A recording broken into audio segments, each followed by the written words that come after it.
નમસ્તે દોસ્તો, ફોરેસ્ટના વિડીયો 2 દિવસથી અપલોડ થયા નથી કેમ કે આપણે વિધાનવાળા પ્રશ્નો મિત્રો લાવીએ છીએ. તો વિધાનવાળા પ્રશ્નો થોડી મિત્રો પ્રશ્ન બનાવવામાં થોડી એની માહિતી મેળવવામાં થોડો સમય લાગી શકે છે. તો આજે આપણે એક ટેક્સ્ટ બુક લીધી છે.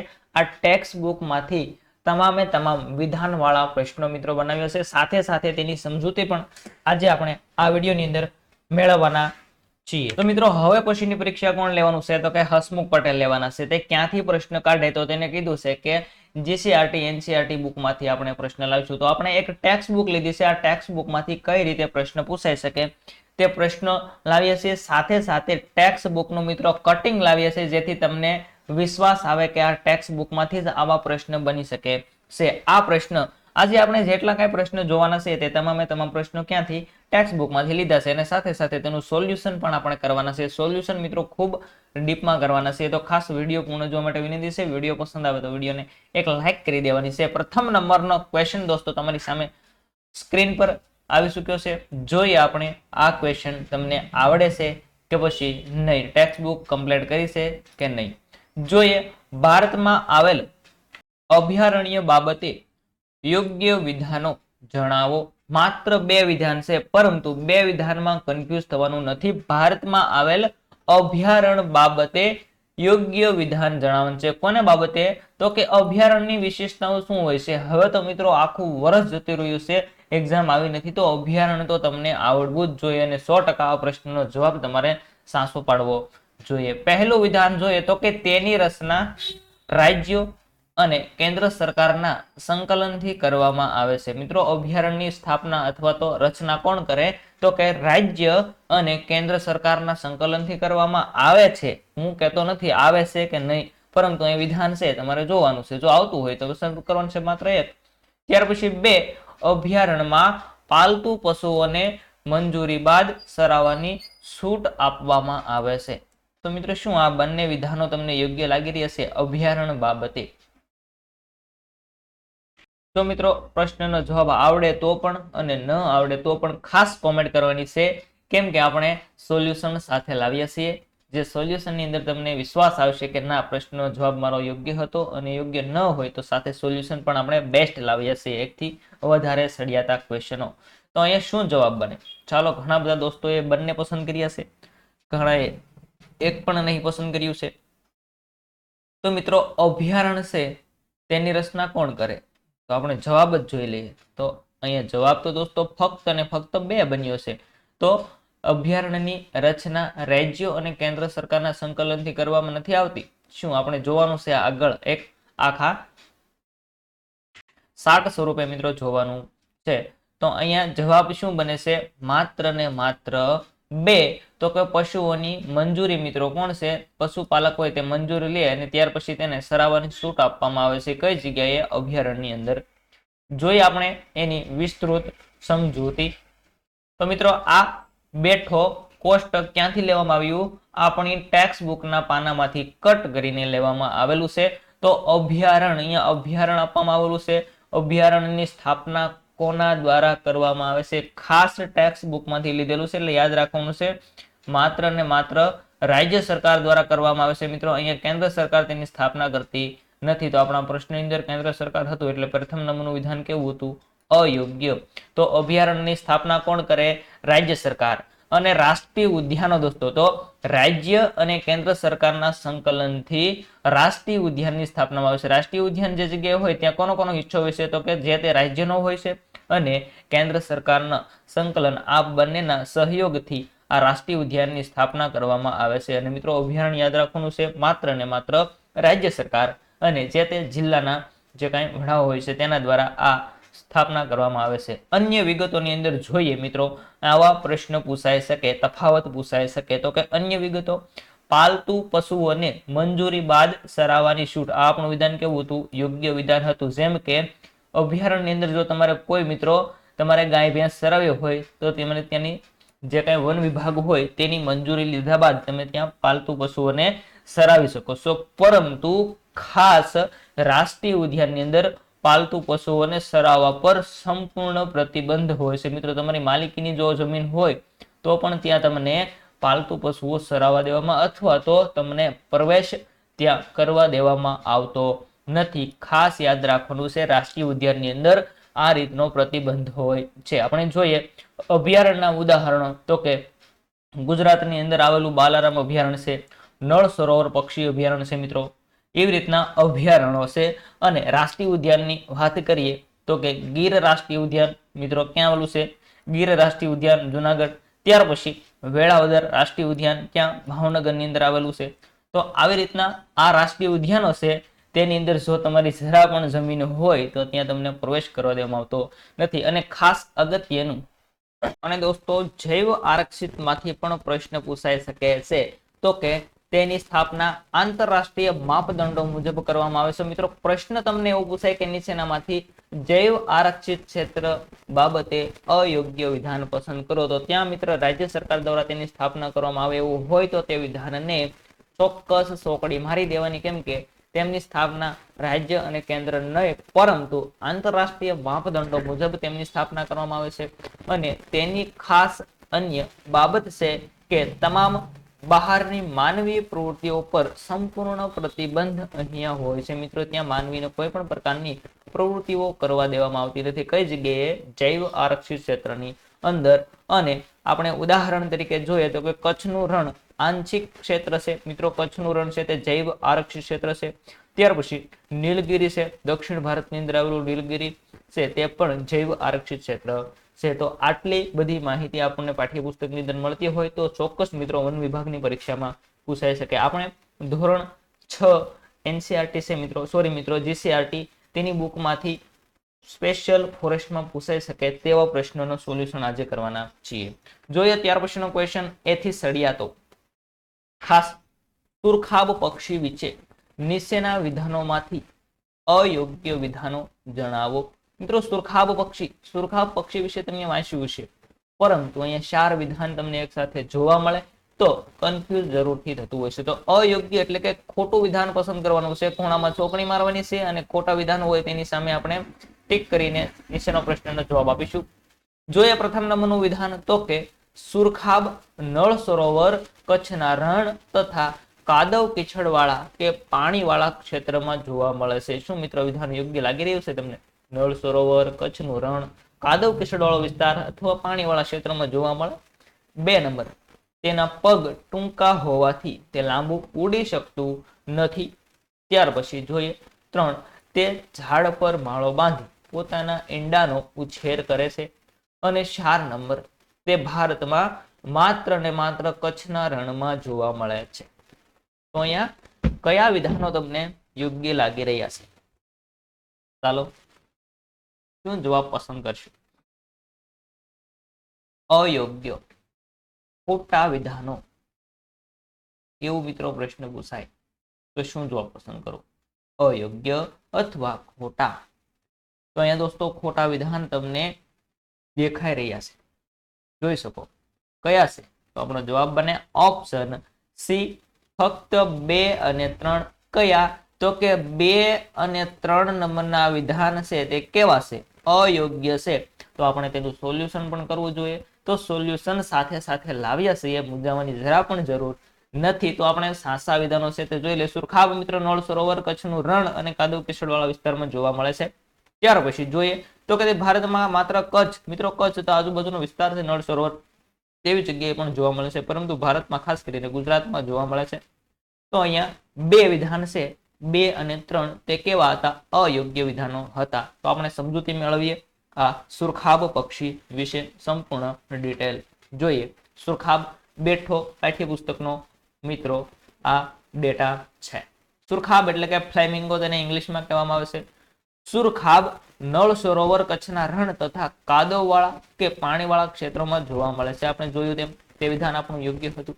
તેના લાંબા પગ અને સફેદ ગુલાબી જાહી વાળું શરીર ધરાવે છે. મિત્રો ટૂંકા પગ ન હોય, અહીંયા તમે જોઈ શકો છો કેટલા બધા લાંબા પગ છે, કેટલા બધા લાંબા પગ હોય છે, અને જાહી વાળું શરીર ધરાવે છે. ભારતમાં માત્ર કચ્છમાં જ તે માળા કરે છે. મિત્રો ભારતમાં માત્ર ને માત્ર કચ્છમાં તે માળા કરે છે. શું કરે છે? માળા કરે છે. માળા કેવા હોય છે? જમીન પર કીચડવાળી ક્ષારીય માટીમાં નાનો માળો, સોરી મિત્રો નાનો ગોળ ટીંબો બનાવી તેના માથે ખાડો કરીને ઈંડું મૂકે છે. આપણે ઝાડ પર આ રહેતું નથી, તેના પગ ટૂંકા હોતા નથી, એટલે બંને વિધાન અગાઉ હતા તે અયોગ્ય હતા. આપણે પૂછ્યું હતું કે ઝાડ પર માળો બાંધે છે તેના પગ ટૂંકા હોય છે, તો એવું હોતું નથી, તેના પગ ખૂબ લાંબા હોય છે. અને માત્ર ને માત્ર મિત્રો કચ્છ છે, કચ્છની અંદર તે એક કાદવ કિચડવાળી જમીન હોય ત્યાં નાનો ગોળ ટીંબો બનાવે છે અને તેના પર ગોળ માથું કરી અને તેમાં ખાડો કરીને પોતાનું ઈંડું છે તેનો ઉછેર કરતું હોય છે. તો આ ખાસ સુરખાબ પક્ષી વિશે આટલી માહિતી છે આપણા ટેક્સ્ટ બુકની અંદર આપેલી છે. તો પ્રશ્ન આવી રીતે વિધાનવાળો બની શકે. જોઈએ ત્યાર પછીનો પ્રશ્ન. મિત્રો પ્રશ્ન પસંદ આવે, માહિતી પસંદ આવે તો એક લાઈક, શેર અને સબસ્ક્રાઇબ કરી દેજો. આવો પ્રશ્ન તમને 100% ટ્વિસ્ટ કરીને પૂછાઈ શકે. નીચેનામાંથી જંગલના આર્થિક ફાયદા કયા છે? મિત્રો આર્થિક અને પર્યાવરણીય બંને પ્રકારના ફાયદા હોય છે. તો અહીંયા આર્થિક ફાયદા તમારે જણાવવાના છે અને 100% પ્રશ્ન પૂછાઈ શકે. જંગલના આર્થિક ફાયદા કયા છે? ચાલો ખાસ કોમેન્ટ કરવાની છે. પહેલા નંબર તો કે ઔષધિઓ, 2 ઘાસચારો, 3 બળતણ અને ઇમારતી લાકડું અને 4 વન્યજીવોને કુદરતી આવાસ. આમાંથી જંગલની આર્થિક ફાયદા કયા છે દોસ્તો? આવો પ્રશ્ન તમારી ટેક્સ્ટ બુકમાં એક 60 સ્વરૂપે આપેલો છે. જો તમે ધોરણ 6 કમ્પ્લીટ કર્યું હોય તો ખાસ આ પ્રશ્નનો જવાબ તમને આવડવો જોઈએ. નીચેનામાંથી જંગલના આર્થિક ફાયદા જણાવવાના છે. મિત્રો ફાયદા કયા કયા હોય છે? તો કે આર્થિક અને પર્યાવરણીય બંને ફાયદા હોય છે. અહીંયાથી માત્ર આર્થિક ફાયદા જણાવો. ચાલો 100% ટ્વિસ્ટ કરીને પ્રશ્ન પૂછાઈ શકે. ઔષધિઓ, ઘાસચારો, બળતણ અને ઇમારતી લાકડું તથા વન્યજીવો અને કુદરતી આવાસ. તો આર્થિક ફાયદા અહીંયા માત્ર કયા છે? ઓપ્શન એ 1, 2 અને 3 કયા છે? 1, 2 અને 3 આ મિત્રો આર્થિક ફાયદાની અંદર આવે છે. ઔષધિઓ, ઘાસચારો, બળતણ અને ઇમારતી લાકડું આ છે. આટલા વિધાનો તે શેમાં આવે છે? તો આર્થિક ફાયદાની અંદર. અને પર્યાવરણીય ફાયદાની વાત કરીએ તો મિત્રો વન્યજીવો છે, કુદરતી આવાસ છે, ઘણા બધા હજી બાકી છે. તો 60 સ્વરૂપે આપણે સમજૂતી મેળવીએ અને તમારા પ્રશ્નનું સોલ્યુશન પણ થઈ જાય. જોઈએ એક 60 તમારા સમક્ષ મિત્રો ટેક્સ્ટ બુકનો 60 રજૂ થઈ રહ્યો છે. જંગલના ફાયદા તો પર્યાવરણીય ફાયદા અને આર્થિક ફાયદા. આપણે જોયું ઇમારતી લાકડું તો કે એ આર્થિક ફાયદો છે. ઔષધિઓ તો એ આર્થિક ઉદ્યોગો માટે મિત્રો કાચો માલ મળે છે, તે પણ આર્થિક ફાયદા કહી શકાય. ઘાસચારો, ત્યાર પછી જે જંગલની આડ પેદાશ, ઉદાહરણ તરીકે લાખ, રાળ, ગુંદર જેવી જંગલી પેદાશો છે તેમને પણ આર્થિક ફાયદાઓ કહી શકાય છે. તો જંગલના પર્યાવરણીય ફાયદા કયા કયા છે? જોઈએ પર્યાવરણીય ફાયદા. વાતાવરણને શુદ્ધ રાખે છે, પર્યાવરણની જાળવણી કરે એના પર્યાવરણીય ફાયદા. ત્યાર પછી વાતાવરણ મિત્રો શુદ્ધ રહે તો વરસાદ સારો લાવે છે, વનસ્પતિ હોય છે. ત્યાર પછી વનસ્પતિ વધારે હોય તો ધોવાણ અટકાવે છે. વન્ય જીવોને કુદરતી આવાસ મળી રહે છે અને ભૂમિગત જળનું સંરક્ષણ રહે છે. મિત્રો પાણીના તળ છે તે ઊંડા જતા રહેતા નથી. જો આટલા પર્યાવરણીય ફાયદા છે. તો મિત્રો આટલી સરસ માહિતી આપણી ટેક્સ્ટ બુકની અંદર હોય એ પણ માત્ર ધોરણ નંબર 6 તો 100% પૂછાય શકે. પર્યાવરણીય ફાયદાની અંદર શું રાખવાનું છે મિત્રો યાદ? પર્યાવરણનું જાળવણી કરતા હોય તેવા ફાયદા. અને આર્થિક ફાયદા તો કે પર્યાવરણની જાળવણી કરો અને જો જંગલમાંથી જે તમને ફાયદો થાય તે આર્થિક ફાયદા છે. જોઈએ ત્યાર પછીનો ક્વેશ્ચન. દોસ્તો ખાસ વિડીયો પસંદ આવે તો એક લાઈક કરી દેજો, વધારે પસંદ આવે તો સબસ્ક્રાઇબ કરી દેજો. 1 થી 1 પ્રશ્ન આજે આપણે સડિયાતા લઈને આવ્યા છીએ. ખાસ નવો પ્રશ્ન સ્ક્રીન પર રજૂ થઈ રહ્યો છે. એક તો બધાને હેપી દિવાળી. ખાસ મિત્રો દિવાળી આવી હોય તો એક કોમેન્ટ બોક્સની અંદર કહી દેજો હેપી દિવાળી. પીપીટીની અંદર થોડું એવું આપણે કર્યું છે ડેકોરેશન કે દિવાળી હોય એવું લાગી રહ્યું છે. તમને દીવા જોઈ રહ્યા છો. જોઈએ આપણે નીચેનામાંથી આપેલ વિધાનો પૈકી કયા વિધાનો ખોટા છે? મિત્રો ખોટા વિધાનો હોય આપણે અને આપણો મગજ જાય, કેમ કે એક તો સાસુ આવડતું ન હોય અને આવડા ખોટા વિધાનો ગોતવાના કે આપણને. જોઈએ પહેલો નંબર તો કે એક સંસ્થા આપવામાં આવેલ છે અને તે શું કાર્ય કરે છે? તો કે સર્વે ઓફ ઇન્ડિયા એ આપણા પાઠ્યપુસ્તકના નકશા આ સંસ્થા દ્વારા પ્રમાણિત થાય છે. શું યોગ્ય લાગી રહ્યું છે વિધાન? ત્યાર પછી 2 તો કે NATMO નામટો એ વિતરણ દર્શાવતા નકશાનું નિર્માણ કરે છે મિત્રો. વિતરણ દર્શાવતા નકશાનું નિર્માણ કોણ? આ નામટો કરે છે. અને 3 નંબર NRSA, આ એક સંસ્થા છે, તેના દ્વારા ઈસરો દ્વારા, ઈશારો નહીં પરંતુ ઈસરો દ્વારા આકાશમાં સ્થાપિત ઉપગ્રહો દ્વારા લેવાયેલ તસવીરથી નકશાઓ તૈયાર કરે છે. તો અહીંયા એક નકશાઓ તૈયાર કરવાની અલગ અલગ સંસ્થાઓ છે, પરંતુ તમને કન્ફ્યુઝ ખાસ કરાવે છે. તો સર્વે ઓફ ઇન્ડિયા શું કરે? નામટો શું કરે? અને NRSA શું કરે? જો તમને સંપૂર્ણ માહિતી હોય તો આ પ્રશ્નનો જવાબ એકદમ આપી શકો. ખોટા વિધાનો મિત્રો હોઈ શકે આમાં. ચાલો, શું જવાબ બનશે? તો દોસ્તો અહીંયા જવાબ બને છે ઓપ્શન ડી, એક પણ નહીં. અહીંયા એક પણ વિધાન ખોટું આપવામાં આવેલું નથી. કન્ફ્યુઝ કરાવવા માટે જ આવા વિધાનો આપેલા હોય છે. અહીંયા 3 વિધાન છે તે કેવા છે? એકદમ યોગ્ય છે. તમે પણ જે વિચારતા હતા તે તમામે તમામ વિધાનો યોગ્ય હતા. જેમ કે survey of India, survey of India તો મિત્રો કોણ કરે છે? પાઠ્યપુસ્તકના નકશાઓ તૈયાર કરે છે. નામટો મિત્રો કોણ કરે છે? તો કે વિતરણ દર્શાવતા નકશા. અને NRSA આપણે વધારે માહિતી આગળ જે વિસ્તૃત માહિતી છે તેની અંદર મેળવીએ પાઠ્યપુસ્તકનો એક સ્ક્રીન ઉપરથી. જોઈએ, આટલું જાણો. કેટલું જાણવાનું છે? માત્ર આટલું જાણવાનું છે અને 2 માર્ક લેવાના છે. તો ભારતમાં નકશાઓ બનાવતી મુખ્ય 3 સંસ્થાઓ આવેલી છે. કેટલી સંસ્થાઓ? ભારતની અંદર નકશાઓ બનાવતી મુખ્ય 3 સંસ્થાઓ છે. યાદ પણ રખાવાની છે આપણે. નામટો એટલે કે national atlas thematic map organisation. Map તો શું કરે છે મિત્રો? આ કલકત્તાની અંદર સંસ્થા આવેલી છે. આ પણ ખાસ યાદ રાખવાનું છે. ક્યાં આવેલી છે? કલકત્તાની અંદર અથવા તો કોલકાતાની અંદર આવેલી છે. તે વિતરણ દર્શાવતા નકશાનું નિર્માણ કરે છે. નામટો. સો મિત્રો મેપ, એમ ઉપરથી મેપ યાદ રાખવાનું. એટલે શું કરે છે?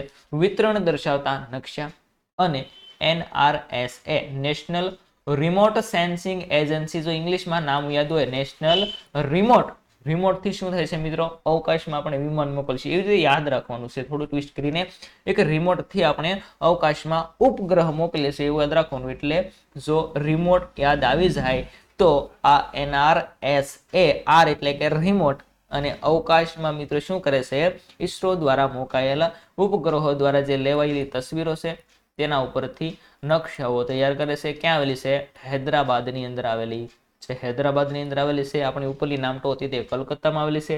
અને ખાસ એક સર્વે ઓફ ઇન્ડિયા. સર્વે કોણ કરે મિત્રો? બાળકો પાસેથી સર્વે કરવામાં આવે છે. એ રીતે યાદ રાખવાનું. તો કે આપણે જે પાઠ્યપુસ્તકો હોય છે, સરકારી પાઠ્યપુસ્તકો, તેના જે નકશા હોય છે તે સર્વે ઓફ ઇન્ડિયા દ્વારા તૈયાર કરવામાં આવે છે. અને તે ક્યાં આવેલી છે? દેહરાદૂન ખાતે આવેલી છે. ક્યાં આવેલી છે? દેહરાદૂન ખાતે આવેલી છે. આ સંસ્થા નકશા નિર્માણ અને તેના ઉપયોગ માટેની મંજૂરી આપે છે. આ પાઠ્યપુસ્તક મિત્રો, આપણા પાઠ્યપુસ્તકના નકશા આ સંસ્થા દ્વારા પ્રમાણિત કરવામાં આવે છે. તો યાદ કઈ રીતે રાખશું આપણે? 3 ટૂંકમાં જોઈએ આપણે. તો કે એમ નામટો, તો એમ ઉપરથી મિત્રો શું આપણે? મેપ, વિસ્તરણ દર્શાવતા નકશાઓ. ત્યાર પછી NR, તો કે આર ઉપરથી રિમોટ યાદ રાખવાનો છે. રિમોટ થી શું થાય છે? તો કે ઈસરો દ્વારા જે લોન્ચ કરવામાં આવે છે તો જે ગ્રહો, તેના દ્વારા મેપ તૈયાર કરવામાં આવે છે. અને સર્વે કોણ કરે છે? તો મિત્રો કોઈ વ્યક્તિ આવીને બાળકો પાસે સર્વે કરતો હોય છે, કોઈ પૂછતો હોય છે માહિતી, તો આ સર્વે કરવામાં આવે છે. એટલા માટે આપણા જે પાઠ્યપુસ્તકની અંદર મેપ બને છે તે આ સર્વે દ્વારા તૈયાર થાય છે. એ રીતે યાદ રાખવાનું છે. આવી રીતે કોઈ ટ્રીકથી યાદ રાખી શકાય. ત્યાર પછી જોઈએ આપણે વધારાની માહિતી. પહેલું કોલકાતામાં મિત્રો નામટો, NRSA હૈદરાબાદ, અને સર્વે ઓફ ઇન્ડિયા દેહરાદૂન. જોઈએ ત્યાર પછીનો ક્વેશ્ચન. મિત્રો એક લાઈક કરી દેજો. જોઈએ, નીચેનામાંથી આપેલ વિધાનો પૈકી કયા વિધાનો ખોટા છે? એકલા ખોટા વિધાનો જ આપણે પસંદ કરવાના છે. ક્યાંથી ગોતશું ખોટા? એક તો સાસા આવડતા નથી એને ખોટા પસંદ કરવાના. પહેલું તો કે ટાપુ. ટાપુ કોને કહેવાય મિત્રો? આપણે આજે આ સમજૂતી પ્રશ્નનો જવાબ આપી આપે છે. સમજૂતી 1 નંબર સમજૂતી લાવ્યા છે, સાથે સાથે ફોટા, અને તેમને ખૂબ સમજાય જાય તે રીતે સમજાવવાના છે. એ પહેલા તમને ખાસ જવાબ આપવાનો છે કે ખોટા અહીંયાથી પસંદ કરવાના છે. ટાપુ કોને કહેવાય? તો કે જે ભૂમિ ભાગ 3 બાજુ સમુદ્ર અને 1 બાજુ જમીન વિસ્તાર ધરાવે તેને ટાપુ કહેવામાં આવે છે. ત્યાર પછી 2 વિકલ્પ કોને કહેવામાં આવે છે? તો કે જે ભૂમિ ભાગ ચારે બાજુથી જળ વિસ્તારથી ઘેરાયેલો હોય તેને વિકલ્પ કહેવામાં આવે છે. અને 3 નંબર અખાત કોને કહેવામાં આવે? તો કે ભૂમિનો લંબાત્મક મિત્રો લંબાત્મક શેડો જે જળ ભાગમાં ફેલાયેલો હોય તેમને અખાત કહેવામાં આવે છે. અને 4 નંબર સમુદ્ર ધુની કોને કહેવામાં આવે છે? તો કે પર્વતમાળા વચ્ચે આવેલ નીચાણ વાળો ભાગ હોય છે તેને સમુદ્ર ધુની કહેવામાં આવે છે. તો ખોટા વિધાન પસંદ કરવાના છે. આ વિધાનો સાચા છે ખોટા છે મને નથી ખબર, કોમેન્ટ કરો તો ખબર પડે. ચાલો શું જવાબ બને? જો આવડે તો અને ન આવડે તો એક મિત્રો આ પ્રશ્નની માહિતી તમારા માટે એક વિસ્તૃત તમામે તમામ જે કાંઈ ટેક્સ્ટ બુકની અંદર આપેલા છે આપણને તેની એક ઇમેજ સ્વરૂપે માહિતી મેળવવાના છે. તો દોસ્તો ખાસ પ્રશ્નનો જવાબ આપી દો એટલે આપણે વધારે સમય ન લેતા આગળ વધીએ. શું જવાબ બનશે? તો દોસ્તો અહીંયા જેટલા વિધાન આપવામાં આવેલા છે તે બધા ખોટા છે. એક પણ વિધાન અહીંયા સાચું આપવામાં આવેલું નથી. કન્ફ્યુઝ કરાવી દીધું તમને, તમામે તમામ વિધાનો ખોટા આપી દીધા. જો આવો પ્રશ્ન પૂછાય એટલે 2 માર્ક જાય. તમે કંઈક ને કંઈક મિત્રો આપેલ તમામ તો તમને એમ થાય કે બધા ખોટા હોય જ ન શકે, તમે કાં બી મારો ટીકડું કાં સી મારી દો ટીકડું, તો આવી પણ પ્રશ્ન પૂછાય શકે. તો અહીંયા તમામે તમામ ખોટા હતા. હવે આપણે ટાપુ, દ્વિકલ્પ, અખાત અને વધારે ઘણી બધી માહિતી છે તેની વિસ્તૃત માહિતી મેળવીએ. પહેલા એક મિત્રો લાઈક કરી દો, નવા દોસ્તો જોડાણ આવે તો ખાસ સબસ્ક્રાઇબ કરી દો. જોઈએ બેઠી પાઠ્યપુસ્તકની માહિતી. જોઈએ પ્રથમ નંબર મિત્રો ઉપસાગર કોને કહેવામાં આવે છે? ઉપસાગર તો એક ઇમેજ લીધી છે આપણે ઉપસાગરની અહીંયા. તો કે સામાન્ય રીતે ઉપસાગરને ઇંગ્લિશમાં 2 કહેવામાં આવે છે. સામાન્ય રીતે મહાસાગરના જળાશયનો ભાગ, આંશિક ભાગ એટલે ઉપસાગર. આંશિક મિત્રો મહાસાગરનો થોડો એવો ભાગ, આખો મહાસાગર તમે જોઈ શકો છો, પરંતુ આ આંશિક એટલે કે થોડો એવો ભાગ છે તેમને ઉપસાગર કહેવામાં આવે છે. જેની ફરતે જમીનથી ખુલ્લા વિશાળ સરોવર જેવો આકાર ધરાવે છે. મિત્રો જમીનથી ખુલ્લો આકાર, આ ઉપરથી જમીનથી ખુલ્લો છે. ઉપસાગરો વિશાળ અને નાના કદના હોઈ શકે છે. ભારતમાં બંગાળનો ઉપસાગર તેનું શ્રેષ્ઠ ઉદાહરણ છે. મિત્રો બંગાળનો ઉપસાગર છે તે તેનું શ્રેષ્ઠ ઉદાહરણ છે. આને શું કહેવાય છે? ઉપસાગર. એક મહાસાગરનો નાનો એવો ભાગ છે તે એક સરોવર સ્વરૂપે જે નિર્માણ થયેલું હોય તેમને આપણે ઉપસાગર કહીએ છીએ. આપણે જે ઉપ એટલે કે મિત્રો સરપંચ, ઉપસરપંચ એ રીતે હોય તો આપણે સરપંચને મોટા માનીએ છીએ અને ઉપસરપંચને નાના માનીએ છીએ. તેવી રીતે જો મહાસાગર હોય અને મહાસાગરનો કોઈ નાનો એવો ભાગ હોય તો મહાસાગર અને ઉપમહાસાગર એ રીતે મિત્રો આપણે ઓળખીએ છીએ. તો આ ઉપસાગર છે. ખાસ મિત્રો માહિતી પસંદ આવી તો એક લાઈક કરી દો. ત્યાર પછી આપણે અખાત વિશે માહિતી મેળવીએ. તો જ્યારે મિત્રો અખાત કોને કહેવામાં આવશે? જ્યારે કોઈ જળ વિસ્તાર 3 બાજુથી ભૂમિથી ઘેરાયેલો હોય તેને અખાત કહેવામાં આવે છે. તમે અહીંયા જોઈ શકો છો મિત્રો અખાત. અખાત તમારા સમક્ષ મિત્રો આવી ચૂક્યો છે અને ઇરેઝરથી જોઈએ અખાત કોને કહેવામાં આવે છે. તો આપણા ખાસ એક તો 2 અખાત મિત્રો જાણીતા છે. સોરી થોડી મિસ્ટેક થઈ છે. અખાતની વાત કરીએ તો કે જ્યારે કોઈ જળ વિસ્તાર 3 બાજુથી ભૂમિથી ઘેરાયેલો હોય. મિત્રો આ જળ વિસ્તાર આપણો ક્યાંનો છે? કચ્છનો અખાત છે. આ જળ વિસ્તાર છે, તમે જોઈ શકો છો જળ વિસ્તાર. તો કે એક બાજુ મિત્રો આ કચ્છ આવ્યું છે, બીજી બાજુ આ બધું મિત્રો મોરબી સાઈડનો દરિયા કિનારો આવેલો છે અને ત્રીજી બાજુ આ દેવભૂમિ દ્વારકા આવેલું છે. તો આ આપણો અખાત બની શક્યો છે. 3 બાજુથી જમીનથી ઘેરાયેલો હોય તેમને અખાત કહેવામાં આવે છે. ઉદાહરણ તરીકે ખંભાતનો અખાત અને કચ્છનો અખાત. અહીંયા મિત્રો આપણી ઇમેજની અંદર ખાલી કચ્છનો અખાત લીધેલો છે. ત્યાર પછી આપણો જે ખંભાતનો અખાત છે મિત્રો તેની બાજુમાં પણ આવી રીતના 3 આપણા વિસ્તારો આવેલા છે. તો એક બાજુ કચ્છ, બીજી બાજુ મિત્રો મોરબી સાઈડનો વિસ્તાર છે અને ત્રીજી બાજુ આપણો દેવભૂમિ દ્વારકા છે તે વિસ્તાર. આ 3 બાજુ જમીન ધરાવે છે અથવા ભૂમિ ભાગથી ઘેરાયેલો હોય તેમને અખાત કહેવામાં આવશે. અને ભૂશીરની વાત કરીએ, કેપ મિત્રો ભૂશીર જોઈએ આપણે ગુડ ઓફ હોપ આપણે જે વાત કરી હતી તે રીતે. તો અહીંયા જુઓ ભૂશીર એટલે કે ભૂમિનો લંબાત્મક શેડો. ભૂમિનો લંબાત્મક શેડો જે ભાગમાં ફેલાયેલો હોય છે જેને સમુદ્ર રેખા તરીકે સંજ્ઞા પણ આપી શકાય. મિત્રો સમુદ્રની રેખા તરીકે પણ તેને ઓળખવામાં આવે છે. એવો પ્રશ્ન પૂછાય કે ભૂશીરને શેની સંજ્ઞા આપી શકાય? તો કે સમુદ્ર રેખાની સંજ્ઞા આપી શકાય છે. દાખલા તરીકે આપણે મિત્રો કન્યાકુમારી ભારતની અંદર આવેલું છે અને કેપ ઓફ ગુડ હોપ ખાસ જાણીતું છે. કેપ ઓફ ગુડ હોપ આફ્રિકાની અંદર આવેલું છે. તે એક ભૂશીરનું ઉદાહરણ છે. ત્યાર પછી જોઈએ ટાપુ કોને કહેવાય? ટાપુમાં ઘણી બધી વખત કન્ફ્યુઝ થાય. જોઈ શકો છો દોસ્તો ઇમેજની અંદર ટાપુ અહીંયા જોવા મળી રહ્યો છે. જે ભૂમિ ભાગ ચારે બાજુ જળ વિસ્તારથી ઘેરાયેલો હોય તેને ટાપુ તરીકે ઓળખવામાં આવે છે મિત્રો. ચારે બાજુ જમીન મિત્રો જળ વિભાગ એટલે કે જળ વિસ્તારથી ઘેરાયેલો છે. ચારે બાજુ મિત્રો તમને ત્યાં જમીન બીજી જોવા મળતી નથી. ચારે બાજુ શું છે? પાણી જોવા મળી રહ્યું છે. તેને ટાપુ તરીકે ઓળખવામાં આવે છે. ઉદાહરણ તરીકે મિત્રો લક્ષદ્વીપ છે, અંદમાન નિકોબાર છે, શંખો દ્વાર મિત્રો આપણું જે બેટ દ્વાર છે તે પણ એક ટાપુ છે. પિરોટન ટાપુ આવેલા છે, નરડા બેટ આવેલ છે, પીરમ બેટ અને શિયાળ બેટ મિત્રો આ ગુજરાતની અંદર આવેલા છે. ખાસ યાદ રાખવાનું છે. તો આ પૂછાઈ શકે કે નીચેનામાંથી ટાપુનું ઉદાહરણ જણાવો. ટાપુ કંઈક આવો હોય છે. ચારે બાજુ શું હોય છે? જમીન હોય છે, સોરી મિત્રો પાણી હોય છે અને વચ્ચે એક જમીનનો થોડો એવો ઉપસેલો ભાગ હોય છે. તેમને ટાપુ એટલે કે મિત્રો આઇસલેન્ડ, આવા આઇસલેન્ડ જોવા હોય તો હોલીવુડ ફિલ્મ જોવાને તેની અંદર મિત્રો વધારે આવા છે તે આઇસલેન્ડ બતાવવામાં આવે છે. હવે મિત્રો ખીણ વેલી કોને કહેવામાં આવે છે? વેલી ઓફ ફ્લાવર વેલી મિત્રો એવી રીતની વેલી ઓફ કાશ્મીર અલગ અલગ હોય છે. તો આપણે વેલીનું ઉદાહરણ જોઈએ તો વેલી છે પર્વતોની હારમાળા વચ્ચે આવેલી નીચાણવાળો ભાગ ગેડ પર્વતો અને ખંડ પર્વતોના નિર્માણ વખતે તથા નદી હિમ નદીના ઘસારણકારીને પરિણામે ખીણની રચના થાય છે. મિત્રો કોઈ એવી આ આખી પહાડની રચના છે પરંતુ તેની અંદર કોઈ ગેડ પર્વતો નિર્માણ પામ્યા હોય, કોઈ નદીનું વધારે ઘસારણના કારણે મિત્રો વચ્ચેનો ભાગ છે તે કંઈક આવો બની જતો હોય તેમને ખીણ કહેવામાં આવે છે. દાખલા તરીકે કાશ્મીરની ખીણ મિત્રો ખૂબ પ્રખ્યાત છે. આ ઇમેજની અંદર પણ તમને કાશ્મીરની ખીણ જ દ્રશ્યમાન થઈ રહી છે. શું થાય છે એનું નિર્માણ? તો કે ગેડ પર્વત અથવા તો ખંડ પરિમાણનું નિર્માણ થતું હોય તો તેની વચ્ચે કોઈ એવો ભાગ રહે તેને ખીણ કહેવામાં આવે છે. આમાંથી મિત્રો 100% પ્રશ્ન પૂછાઈ શકે. હજી થોડા બાકી છે.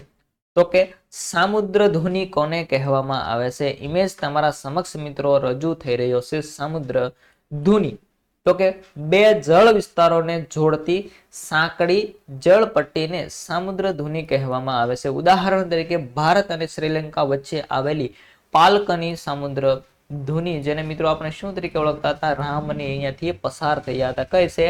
આ એક સામુદ્ર ધુની છે જે ભારત અને શ્રીલંકા વચ્ચે આવેલી છે. શું કરે છે? બે જળ વિસ્તારોને એક નાની સાંકડી પટ્ટી જોડતી પટ્ટી એટલે કે સામુદ્ર ધુની.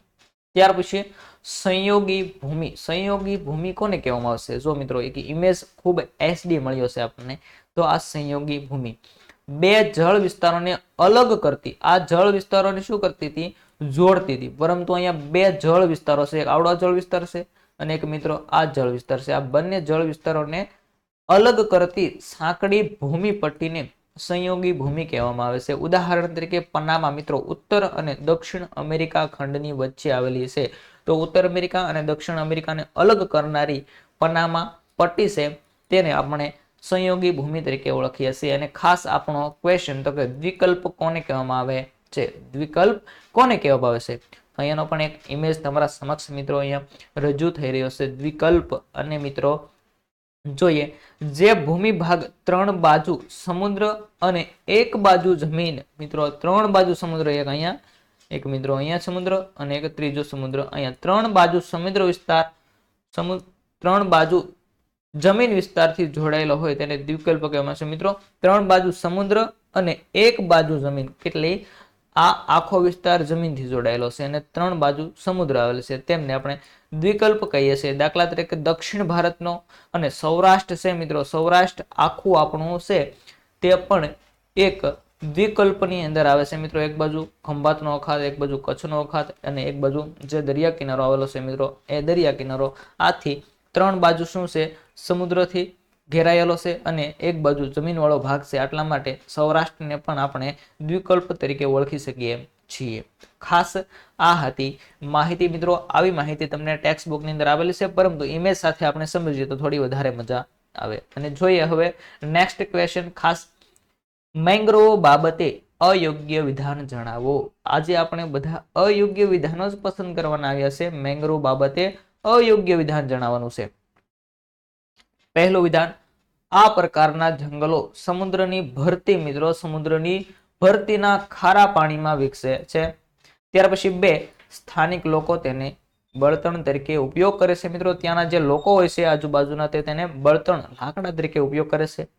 3, ગંગાના મુખ ત્રિકોણ પ્રદેશમાં આવેલ સુંદરવન આ પ્રકારનું જંગલ છે. અહીં 3 વિધાનો આપવામાં આવેલા છે મિત્રો, તેમાંથી અયોગ્ય વિધાન તમારે પસંદ કરવાનું છે. તો જવાબ બને છે ઓપ્શન ડી. એક પણ વિધાન અહીંયા અયોગ્ય આપવામાં આવેલું છે. ઘણી બધી વખત આપણે મિત્રો મેંગ્રોવની માહિતી આપી છે, આટલા માટે થોડો સ્પીડથી પ્રશ્નનો જવાબ આપ્યો, સાથે સાથે માહિતી પણ આપવાના છીએ. તો આ તમામ વિધાનો યોગ્ય છે, આટલા માટે કોઈ કન્ફ્યુઝ રહેતું નથી. જવાબનો સાથે સોલ્યુશન જોઈએ. મેંગ્રોવના જંગલો અને ટેક્સ્ટ બુકમાં મિત્રો આપેલી છે મેંગ્રોવ ફોરેસ્ટની માહિતી. આ પ્રકારના જંગલો સમુદ્રની ભરતીના ખારા પાણીમાં વિકસે છે. આ પ્રકારના જંગલો પશ્ચિમ બંગાળ, ગુજરાત અને આંદામાન નિકોબાર ટાપુઓના સમુદ્ર કિનારે આવેલા છે. ગંગાના મુખ્ય ત્રિકોણ પ્રદેશમાં આવેલ સુંદરવન આ પ્રકારનું જંગલ છે. ત્યાં સુંદરી નામના વૃક્ષો પરથી નામ પડ્યું છે મિત્રો. સુંદરી નામના વૃક્ષો પરથી જ તેનું છેર એવા નામથી ઓળખવામાં આવે છે. તેમાંથી હોડી બનાવવામાં આવે છે. ગુજરાતના સમુદ્ર કિનારે આ પ્રકારના જંગલોના નામ મિત્રો જંગલોમાં શેરના વૃક્ષો જોવા મળે છે, જેનો ઉપયોગ સ્થાનિક લોકો બળતણ તરીકે કરે છે. તો ખાસ હતી આટલી મેંગ્રોવ વિશે માહિતી મિત્રો. ટેક્સ્ટ બુકમાંથી આવા પ્રશ્ન બનતા હોય તો 100% તમને પ્રશ્ન પૂછાય શકે. તો ખાસ વિડીયો પસંદ આવી જાય તો વિડીયોને એક લાઈક કરી દેજો, સબસ્ક્રાઇબ કરી દેજો. ચેનલમાં નવા જોડાણા હોય તો ખાસ તમારા દોસ્તોને લિંક શેર કરજો, જેથી તમને ટેક્સ્ટ બુકની મિત્રો આવી માહિતી મળતી રહે. કોઈ ઓથેન્ટિક બુકો છે, ગ્રંથ નિર્માણની બુકો છે, જેમાંથી આપણે આવા વિધાનવાળા પ્રશ્નો રેગ્યુલર તમારા માટે લાવતા રહીશું. તો ખાસ દોસ્તો એક લાઈક જરૂર કરી દેજો. ફરી મળીશું નવા વિડીયો સાથે. ત્યાં સુધી તમામ દોસ્તોને થેન્ક્સ.